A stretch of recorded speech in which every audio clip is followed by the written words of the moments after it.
നമ്മൾ ഇന്ന് 10ാം ക്ലാസ്സിലെ സോഷ്യൽ സയൻസിലെ ചരിത്രം എന്ന് പറയുന്ന വിഭാഗത്തിലെ ഒന്നാമത്തെ ചാപ്റ്റർ ആയിട്ടുള്ള മാനവികത എന്നതിനെ കുറിച്ചിട്ടാണ് പഠിക്കാൻ പോകുന്നത്. അപ്പോൾ നമ്മളിതിൽ എന്താണ് മാനവികത, മാനവികത കൊണ്ട് എന്തൊക്കെ സമൂഹത്തിൽ മാറ്റങ്ങൾ ഉണ്ടായി എന്നാണ് നമ്മളിവിടെ പഠിക്കാൻ പോകുന്നത്. ഓക്കെ, അപ്പോൾ നമ്മൾ ഇന്ന് ഈ ചാപ്റ്റർ തുടങ്ങുമ്പോൾ തന്നെ എല്ലാ ചാപ്റ്ററിൻ്റെയും പോലെ തന്നെ ഈ ചാപ്റ്റർ തന്നെയാണ് ഒരു കൊട്ടേഷൻ വെച്ചിട്ടാണ് തുടങ്ങുന്നത്. അപ്പോൾ ഈ കൊട്ടേഷൻ എന്ന് പറയുന്നത് വളരെ ഇമ്പോർട്ടൻ്റ് ആയിട്ടുള്ള കാര്യമാണ്. ഇത് റോജർ ബേക്കൺ എന്ന് പറയുന്ന ഒരു ശാസ്ത്ര ചിന്തകന്റെ കൊട്ടേഷനാണ്. ഇതാരുടെയാണ്? റോജർ ബേക്കൺ എന്ന് പറയുന്ന ഒരു ശാസ്ത്ര ചിന്തകന്റെ കൊട്ടേഷനാണ്. ഇദ്ദേഹം എവിടെ? 13ാം നൂറ്റാണ്ടിലെ ഇംഗ്ലണ്ടിൽ ജീവിച്ചിരുന്നിട്ടുള്ള ഒരു ശാസ്ത്ര ചിന്തകനാണ്. അപ്പൊ ആരാണ് മനസ്സിലാക്കണം? 13ാം നൂറ്റാണ്ടിലെ ഇംഗ്ലണ്ടിൽ ജീവിച്ചിരുന്ന ഒരു ശാസ്ത്ര ചിന്തകനായിട്ടുള്ള റോജർ ബേക്കൺ പറഞ്ഞിട്ടുള്ള ഒരു കാര്യമാണ് ഇവിടെ നമുക്ക് തുറക്കുന്നത്. എന്താ നോക്കൂ, അറിവിന്റെ നിരാസം നന്മയുടെ നിരാസം തന്നെയാണ്. നന്മയുടെ ജ്വാലയാൽ പ്രകാശിതമാക്കപ്പെട്ട ബുദ്ധിക്ക് ആ ജ്വാലയെ സ്നേഹിക്കാതിരിക്കാനാവില്ല. സ്നേഹം അറിവിന്റെ മാത്രം സന്തതിയാണ്. യുക്തിചിന്ത ശരിയായ ഇച്ഛയുടെ മാർഗദർശിയും നമ്മെ മോക്ഷത്തിലേക്ക് നയിക്കുന്നതും യുക്തി തന്നെ. അപ്പം ഇത് അദ്ദേഹം പറഞ്ഞത്, അതായത് ഈ ഒരു വാക്കിൽ, ഈ ഒരു കൊട്ടേഷൻ തന്നെ നമുക്ക് എന്ത് മനസ്സിലാക്കാം? ഈ ഒരു ചാപ്റ്ററിനെ കുറിച്ചിട്ട് നമുക്ക് മനസ്സിലാക്കാനായിട്ട് പറ്റും. ഇവിടെ അദ്ദേഹം പറയുന്നത് അറിവിന്റെ പ്രാധാന്യത്തെ കുറിച്ചാണ്. തുറക്കുന്നു നോക്കൂ, അറിവിന്റെ നിരാസം നന്മയുടെ നിരാസം തന്നെയാണ്. അതായത് നമുക്ക് കുറെ അറിവുകളുണ്ട്, ആ അറിവുകൾ നമ്മൾ എന്ത് ചെയ്യണം? കൃത്യമായ സ്ഥലത്ത് പ്രയോഗിക്കണം. എന്നാൽ മാത്രമേ എന്ത് ചെയ്യാൻ പറ്റുള്ളൂ? എന്തെങ്കിലുമൊക്കെ മാറ്റങ്ങൾ നമ്മുടെ രീതിയിലായിട്ട് നമുക്ക് എന്തെങ്കിലുമൊക്കെ മാറ്റങ്ങൾ കൊണ്ടുവരാനായിട്ട് പറ്റുള്ളൂ.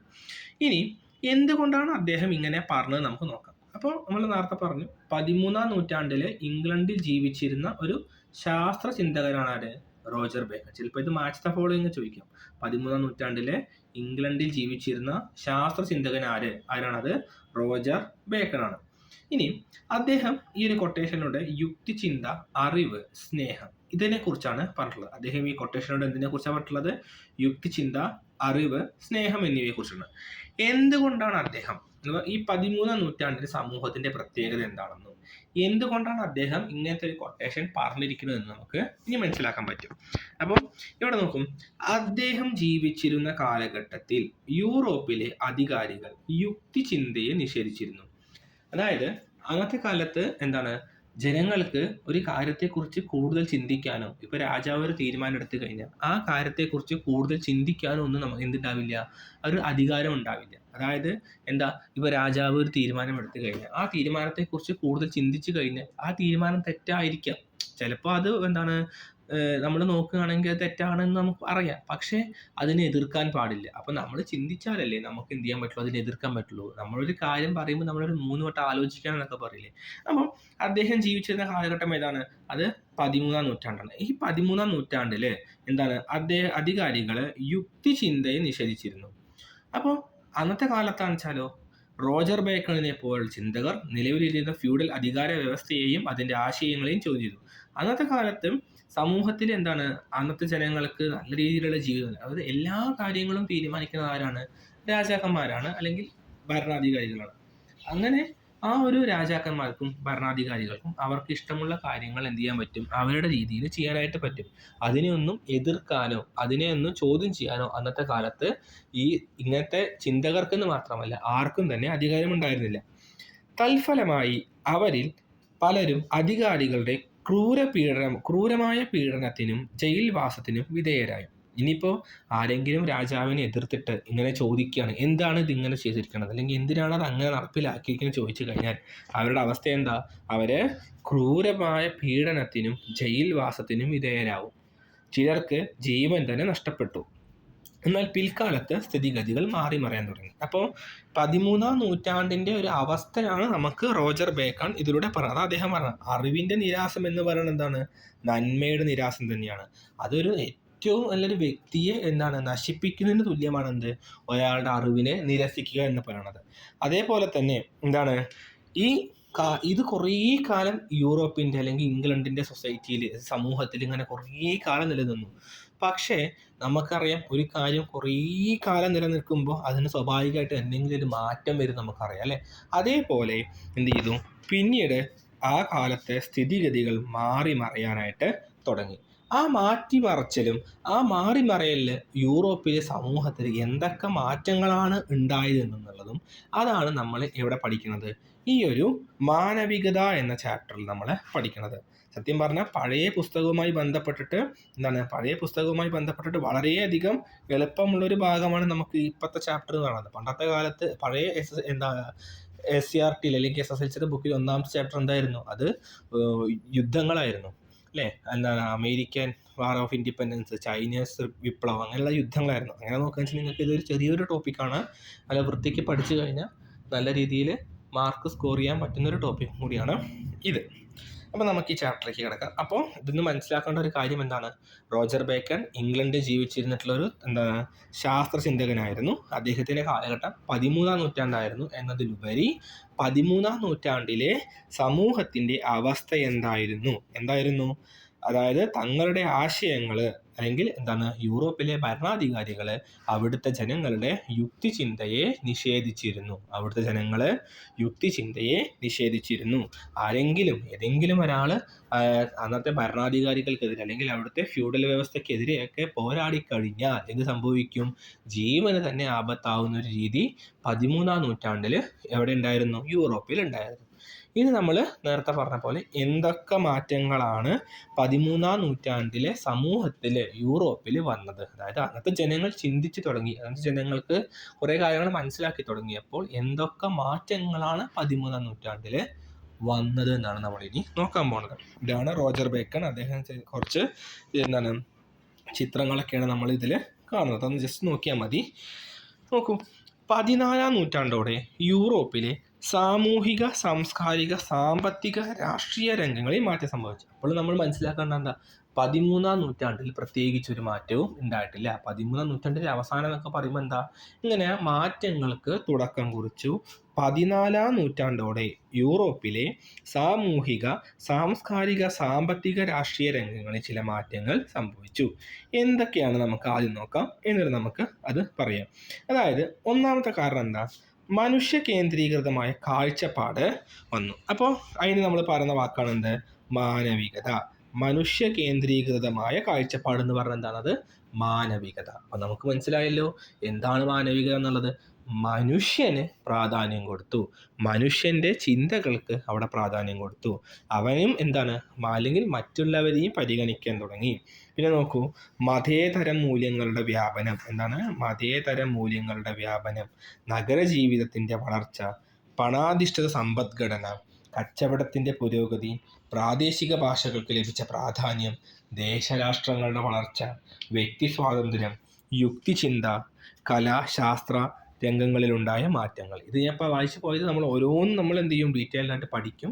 അപ്പോൾ ഈ ഒരു കാര്യം നമ്മൾ എന്തായാലും ശ്രദ്ധിക്കണം. കാരണം ചോദ്യം ഇങ്ങനെ വരും, 14-ാം നൂറ്റാണ്ടോടെ യൂറോപ്പിലെ സാമൂഹിക, സാംസ്കാരിക, സാമ്പത്തിക, രാഷ്ട്രീയ രംഗങ്ങളിൽ എന്തെല്ലാം മാറ്റങ്ങൾ സംഭവിച്ചു എന്നുള്ളൊരു കാര്യം നമുക്ക് ചോദിക്കാം.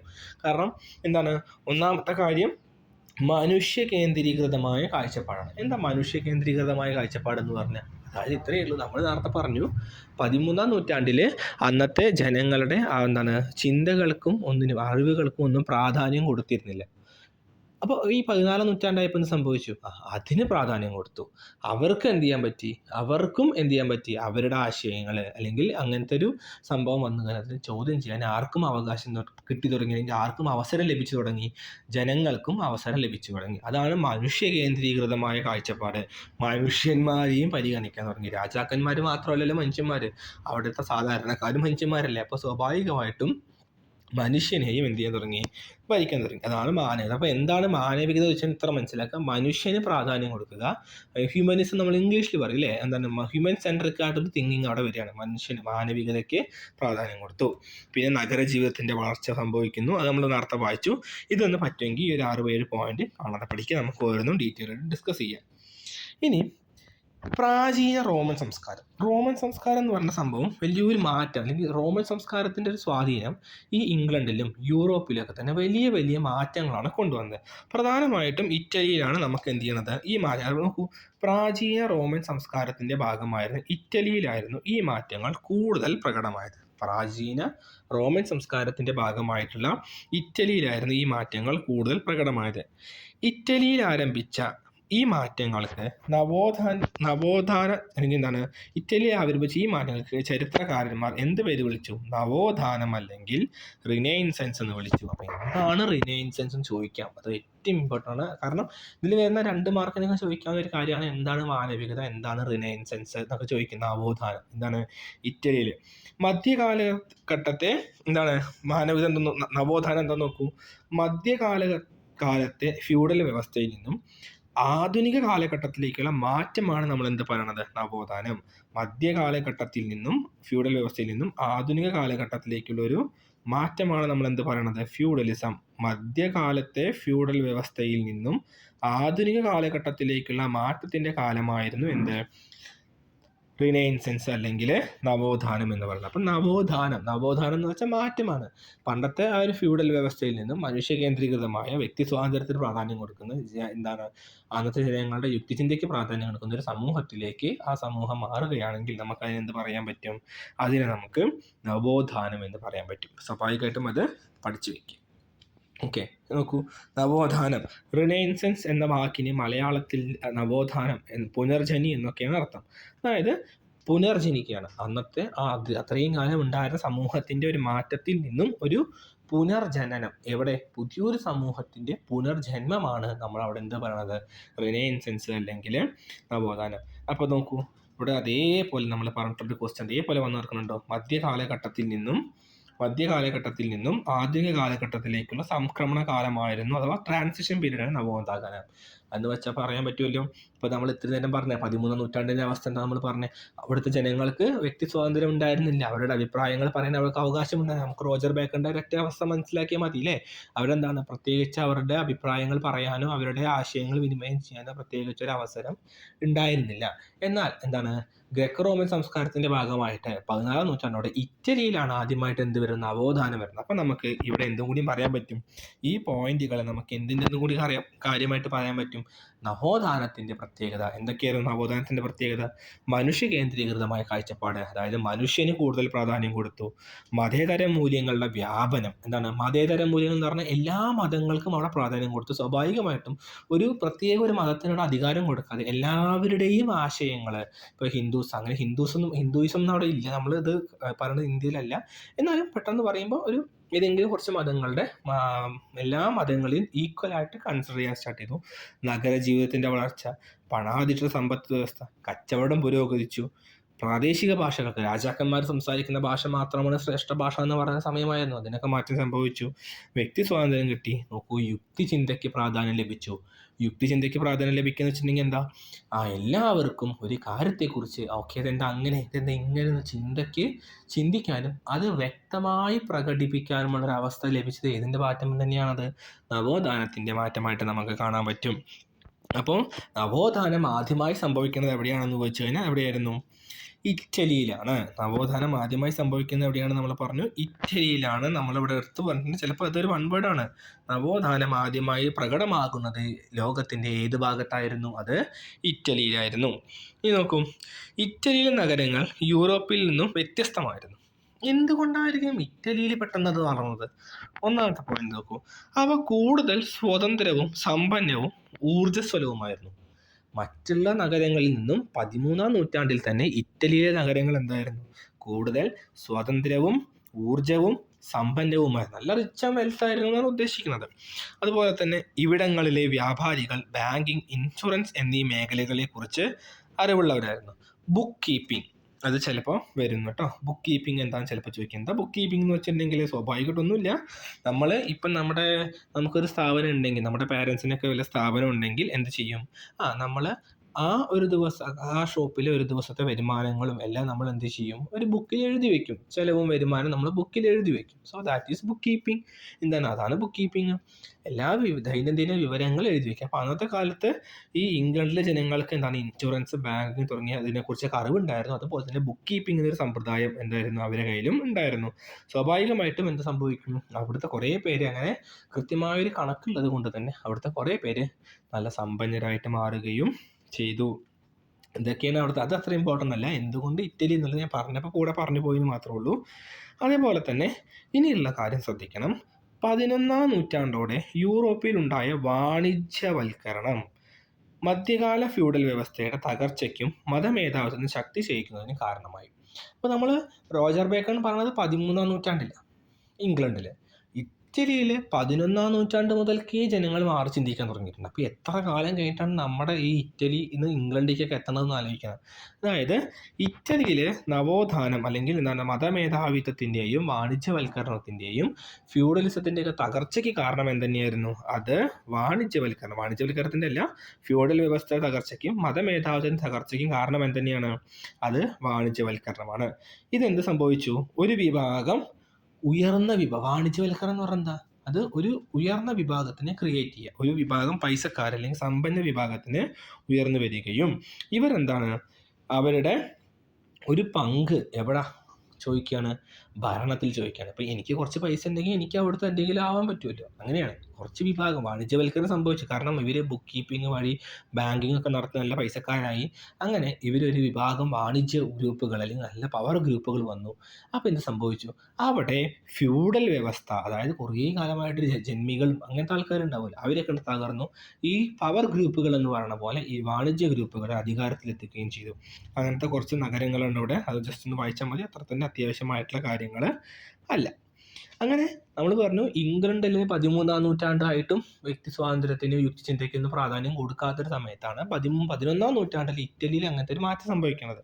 പിന്നീട് സ്വാഭാവികമായിട്ട് നമുക്കറിയാം ഒരു സ്ഥലത്ത് നിന്നും മറ്റൊരു സ്ഥലത്തേക്ക് സാധനം എത്തണം. അത് പെട്ടെന്ന് എത്തത്തില്ല അല്ലേ? അത് സമയമെടുത്ത് തന്നെ എത്തുള്ളൂ. അങ്ങനെ മധ്യകാലത്ത് നടന്ന കുരിശ് യുദ്ധങ്ങൾ, കുരിശ് യുദ്ധങ്ങളാണ് കിഴക്കും പടിഞ്ഞാറും തമ്മിലുള്ള സംസ്കാര വിനിമയത്തിന് വഴിതെളിയിച്ചത്. അതായത് നമുക്കറിയാം, നമ്മൾ ഒരു സ്ഥലത്തേക്ക് നമ്മൾ പോയി ഒരു ടൂർ എന്തെങ്കിലും പോയി കഴിഞ്ഞാൽ നമ്മൾ ചിലപ്പോൾ അവിടെ എന്തെങ്കിലും കാണും.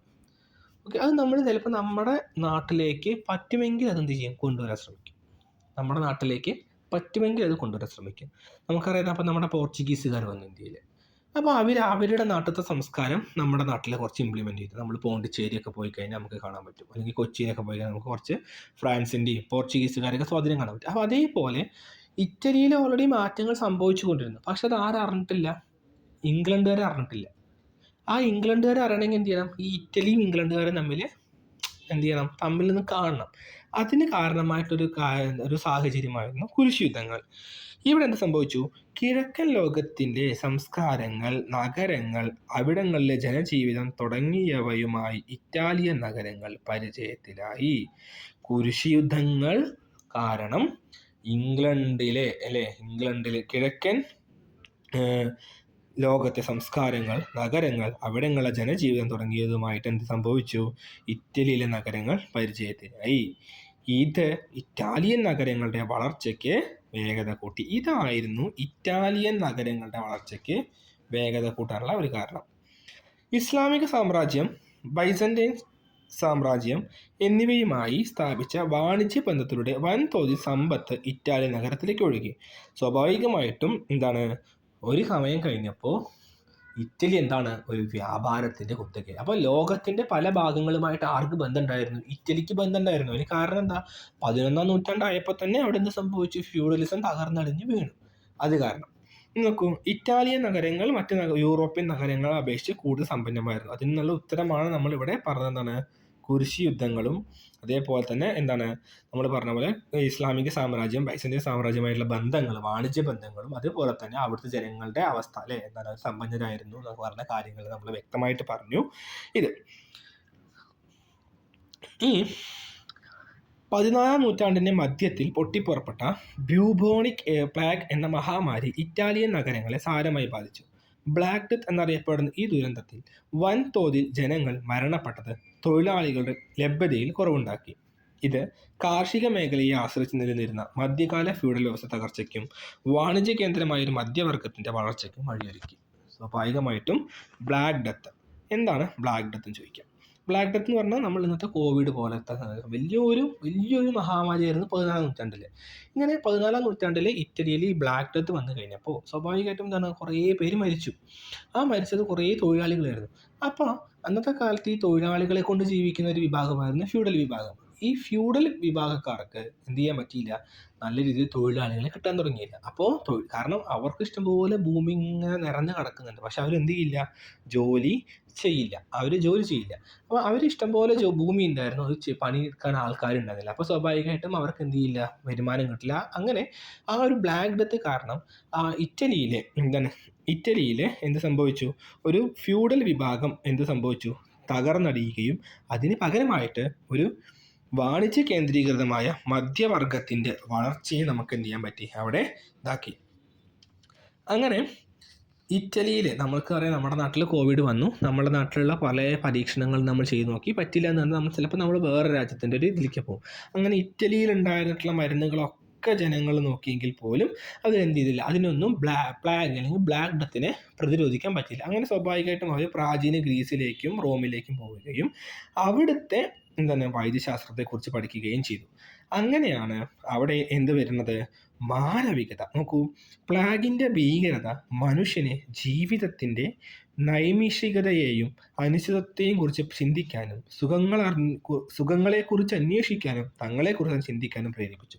അതായത് ഇവർക്ക് മനസ്സിലായി പ്രത്യേകിച്ചൊരു കാര്യം സംഭവിക്കില്ല. എന്താണ്, നമ്മൾ ഇങ്ങനെ ചിന്തിക്കാതെ നമ്മുടെ നാട്ടിൽ തന്നെ ഒതുങ്ങി കൂടിക്കഴിഞ്ഞാൽ നമുക്കൊരു ഡെവലപ്മെൻറ്റ് ഉണ്ടാവില്ല. ഇപ്പോൾ ഒരു ബ്ലാക്ക് ഡെത്ത് വന്നു, ഈ ബ്ലാക്ക് ഡെത്ത് വന്നു കഴിഞ്ഞാൽ അതിനെന്താണ് പ്രതിവിധി എന്ന് കണ്ടുപിടിക്കാൻ നമുക്ക് എന്താണ് അറിയില്ല, കാരണം നമുക്കതിനുള്ള സാഹചര്യം ഇല്ല. സ്വാഭാവികമായിട്ടും നമ്മൾ എന്ത് ചെയ്യണം, അതിനെക്കുറിച്ച് ആലോചിക്കണം. അങ്ങനെ ഈ ബ്ലാക്ക് ഡെത്തും കുരിശുയുദ്ധങ്ങളും ഒക്കെ തന്നെ എന്തിന് കാരണമായി, ഇറ്റലിയുടെ വളർച്ചയ്ക്ക് കാരണമായി. നഗരങ്ങളിലെ സമ്പത്ത്, രാഷ്ട്രീയ സ്വാതന്ത്ര്യം, സാമൂഹിക ഐക്യം തുടങ്ങിയവ ജനങ്ങളിൽ പൗരബോധവും ആത്മാഭിമാനവും വളർത്തി. ഇതൊക്കെ വായിച്ചു നോക്കിയാൽ മതി.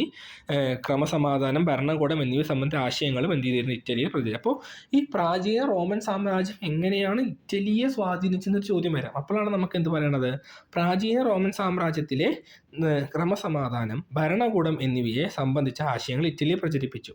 പ്രാചീന റോമൻ നിയമങ്ങളിലും ലാറ്റിൻ ഭാഷകളിലും പാണ്ഡിത്യമുണ്ടായിരുന്ന വിദ്യാസമ്പന്നരായ ഒരു വിഭാഗം വാണിജ്യ പ്രവർത്തനങ്ങളിൽ ഏർപ്പെട്ടിരുന്നു. തൽഫലമായി പ്രാചീന ഭാഷ, സാഹിത്യം, സ്ഥാപനങ്ങൾ, പൗരാണികത എന്നിവയിൽ ഇവർക്ക് താല്പര്യം ജനിച്ചു. ഓരോ നഗരവും കലയുടെയും സാഹിത്യത്തിൻ്റെയും കേന്ദ്രങ്ങളാകാൻ ആഗ്രഹിച്ചു. പ്രാചീന റോമ നഗരത്തിലെ ചിത്രങ്ങളും കയ്യെഴുത്ത് പ്രതികളും കെട്ടിടാവശിഷ്ടങ്ങളും രാജാക്കന്മാരുടെയും പുരോഹിതരുടെയും നേതൃത്വത്തിൽ കണ്ടെടുത്ത് സംരക്ഷിക്കപ്പെട്ടു. കെട്ടിടങ്ങൾ നിർമ്മിക്കുന്നതിനും കലയുടെയും സാഹിത്യത്തെയും പ്രോത്സാഹിപ്പിക്കുന്നതിനും യുദ്ധങ്ങളെക്കാൾ തങ്ങളെ ജനമനസ്സിൽ അനശ്വരമാക്കുന്നതെന്ന് രാജാക്കന്മാർ കരുതി. അപ്പോൾ നോക്കൂ, വെറുതെ ഒരു പൊട്ടക്കിണറ്റിൽ വീണ തവളയെ പോലെ കടന്നിരുന്ന ഇറ്റലി ജനത സ്വാഭാവികമായിട്ടും മറ്റുള്ള പ്രദേശങ്ങളുമായിട്ട് ബന്ധത്തിൽ ഏർപ്പെട്ട് കഴിഞ്ഞപ്പോൾ തങ്ങൾ ഇത്രയും കാലം ജീവിച്ചിരുന്നത് ഒരു ജീവിതമല്ല, തങ്ങൾക്ക് ഇനിയും കുറേ മാറാനുണ്ടെന്ന് തിരിച്ചറിയുകയും അതിൽ കുറേ മാറ്റങ്ങൾ കണ്ടുപിടിക്കണം. പ്രത്യേകിച്ചും അതുമായി ബന്ധപ്പെട്ടപ്പോൾ, പ്രാചീന റോമൻ സംസ്കാരവുമായി ബന്ധപ്പെട്ടപ്പോൾ അവിടുത്തെ ഭരണകൂടം, അവിടുത്തെ ജനങ്ങളുടെ ക്രമസമാധാനം, അതേപോലെ യുദ്ധത്തിനല്ല പ്രാധാന്യം കൊടുക്കേണ്ടത്. ജനങ്ങളുടെ മനസ്സിൽ ഇഷ്ടംപോലെ കഴിവുകളുണ്ട്, ജനങ്ങളുടെ കയ്യിൽ ഇഷ്ടംപോലെ കഴിവുകളുണ്ട്, അതിന് പ്രാധാന്യം കൊടുക്കണമെന്നും അതിനാണ് നമ്മൾ ഇമ്പോർട്ടൻസ് കൊടുക്കേണ്ടത് എന്ന് തിരിച്ചറിഞ്ഞിട്ട് അവിടുത്തെ ചിത്രകലകൾ കൊണ്ടുവരാൻ തുടങ്ങി, അവിടുത്തെ സ്മാരകങ്ങൾ സംരക്ഷിക്കാൻ തുടങ്ങി. അങ്ങനെ റോമൻ സംസ്കാരവുമായി ബന്ധപ്പെട്ട് ഇറ്റലിയിൽ വലിയ വലിയ മാറ്റങ്ങൾ സംഭവിച്ചു തുടങ്ങി. സമ്പന്നരായ ആളുകൾ തങ്ങളുടെ ഇടവക ദേവാലയങ്ങൾ മോടി പിടിപ്പിക്കുകയും സന്യാസിനി മഠങ്ങൾ, കത്തീഡ്രലുകൾ എന്നിവയുടെ നിർമ്മാണത്തെ പ്രോത്സാഹിപ്പിക്കുകയും ചെയ്തു. ഫ്ലോറൻസ്, മിലൻ, റോം, വെനീസ് തുടങ്ങിയ ഇറ്റാലിയൻ നഗരങ്ങളിൽ കലാകാരരെ പ്രോത്സാഹിപ്പിക്കുന്നതിന് പൗരധർമ്മമായി കണക്കാക്കപ്പെട്ടു. അതായത് അന്നത്തെ കാലത്ത് കലാകാരന്മാർക്ക്, അങ്ങനെയാണ് നമുക്ക് ഫസ്റ്റ് കണ്ട മൊണാലിസ, ലിയാൻഡ്രോ ഡാവിഞ്ചി അങ്ങനത്തെ ചിത്രകാരന്മാരൊക്കെ വരുന്നത് അത് കാരണമാണ്. കാരണം കലാകാരന്മാർക്ക് നമ്മൾ ഫസ്റ്റ് ആ കൊട്ടേഷൻ വായിച്ചപ്പോൾ മനസ്സിലാക്കി, കലാകാരന്മാർക്ക് പോയിട്ട് ചിന്തിക്കാനുള്ള അവകാശം പോലും ഉണ്ടായിരുന്നില്ല. പിന്നീട് നോക്കൂ, ഒരു ബ്ലാക്ക് ഡെത്ത്, ഒരു കുരിശ് യുദ്ധം, കുറേ വാണിജ്യവൽക്കരണം, അങ്ങനത്തെ സംഭവങ്ങളൊക്കെ വന്നു കഴിഞ്ഞപ്പോൾ കലാകാരന്മാർക്ക് അവിടെ ഇല്ലാത്തത്രയും പ്രശംസ ലഭിച്ചിട്ട് തുടങ്ങി. 1453 തുർക്കികൾ കിഴക്കൻ റോമൻ സാമ്രാജ്യ തലസ്ഥാനമായിരുന്ന കോൺസ്റ്റാന്റിനോപ്പിൾ പിടിച്ചെടുത്തു. ഇമ്പോർട്ടൻ്റ് ആണ് ആ വർഷം. എന്നാണ് തുർക്കികൾ കോൺസ്റ്റാന്റിനോപ്പിൾ പിടിച്ചെടുത്തത്? 1453. അപ്പോൾ ഇതിൽ മനസ്സിലാക്കേണ്ട ഒരു കാര്യം, എങ്ങനെയാണ് പ്രാചീന റോമൻ സംസ്കാരം ഇറ്റലിയെ സ്വാധീനിച്ചതെന്ന് ചോദിക്കുമ്പോൾ ഇത്രയും നമ്മൾ ഈ ഒരു പാരഗ്രാഫാണ് അങ്ങനെ എഴുതേണ്ടത്. ഓക്കെ. പ്രാചീന ഗ്രെക്കോ റോമൻ സാഹിത്യ കൃതികളുടെ കയ്യെഴുത്ത് പ്രതികൾ കൈവശമുണ്ടായ നിരവധി പണ്ഡിതന്മാരുടെ കേന്ദ്രമായിരുന്നു കോൺസ്റ്റാന്റിനോപ്പിൾ. തുർക്കികളുടെ ആക്രമണത്തെ തുടർന്ന് അവർ തങ്ങളുടെ കൈവശമുള്ള കയ്യെഴുത്ത് പ്രതികളുമായി ഇറ്റാലിയൻ നഗരങ്ങളിലേക്ക് നീങ്ങി. അപ്പോൾ നോക്ക്, 1453 കുരിശുയുദ്ധം നടന്നു. അങ്ങനെ തുർക്കി എന്ത് ചെയ്തു? തുർക്കി എന്ത് ചെയ്തു? കോൺസ്റ്റാന്റിനോപ്പിൾ പിടിച്ചെടുത്തു. തുർക്കികൾ കിഴക്കൻ സാമ്രാജ്യത്തിൽ കോൺസ്റ്റാന്റിനോപ്പിൾ പിടിച്ചെടുത്തു. അപ്പോൾ സ്വാഭാവികമായിട്ടും കോൺസ്റ്റാന്റിനോപ്പിളിലും ഇതേപോലെ കുറേ പണ്ഡിതന്മാരും അവരുടെ കയ്യിൽ കുറേ ഗ്രന്ഥങ്ങളും അങ്ങനെ സംഭവങ്ങളൊക്കെ ഉണ്ടായിരുന്നു. അവർക്ക് അവിടെ നിൽക്കാൻ പറ്റില്ല എന്നൊരു അവസരം കണ്ടു കഴിഞ്ഞപ്പോൾ എന്ത് സംഭവിച്ചു? അവർ നേരെ എവിടേക്ക് വന്നു? ഇറ്റലിയിലേക്ക് വന്നു. അങ്ങനെ മധ്യകാലത്ത് സർവകലാശാലകളിൽ മാത്രം ഒതുങ്ങി നിന്ന അന്വേഷണങ്ങളും പഠനങ്ങളും ഗ്രന്ഥാലയങ്ങളിലേക്ക് വ്യാപിക്കാൻ തുടങ്ങി. സമ്പത്തും രാഷ്ട്രീയ സ്വാതന്ത്ര്യവും കലാപരമായ പുരോഗതിയും സാംസ്കാരിക രംഗത്തെ പരീക്ഷണങ്ങൾക്കും വഴിയൊരുക്കി. ഇതോടെ സാംസ്കാരിക രംഗത്തും വൈജ്ഞാനിക മേഖലയും പുത്തൻ ആശയങ്ങൾ പ്രകടിപ്പിക്കാൻ തുടങ്ങി. ഇങ്ങനെ നോക്കൂ, അപ്പോൾ ഒരു യുദ്ധം അല്ലെങ്കിൽ ഒരു മഹാമാരി എങ്ങനെയാണ് ആ സമൂഹത്തിനെ മാറ്റിമറിച്ചതെന്നാണ് നമ്മളിവിടെ മനസ്സിലാക്കേണ്ടത്. ഓക്കെ, ഇനി മനുഷ്യർ കേന്ദ്രമാകുന്നു. ഇത് നമുക്ക് ഇനി എന്താണ് അടുത്ത ക്ലാസ്സിൽ നമുക്ക് ഇവിടുന്ന് തന്നെ പറഞ്ഞു പോവാം. ഇത്രയും കാര്യങ്ങൾ നല്ല രീതിയിൽ മനസ്സിലാക്കുക. എന്തുകൊണ്ടാണ് ഇറ്റലിയിൽ പെട്ടെന്ന് മാനവികത വളർന്നു വന്നത്, നവോത്ഥാനം എന്തായിരുന്നു, അതിൻ്റെ മാറ്റങ്ങൾ എന്തൊക്കെയായിരുന്നു ചോദിക്കുക. ചാനൽ നിങ്ങൾ ആദ്യമായിട്ടാണ് കാണുന്നതെങ്കിൽ നിങ്ങൾ എന്ത് ചെയ്യുക? ചാനൽ ലൈക്ക് ചെയ്യുക, സബ്സ്ക്രൈബ് ചെയ്യുക, നിങ്ങളുടെ അഭിപ്രായങ്ങളും കമൻറ്റുകളും രേഖപ്പെടുത്തുക. Okay, thank you. ഇതിൻ്റെ ബാക്കി വീഡിയോ തൊട്ടടുത്ത് തന്നെ ചെയ്തതായിരിക്കും.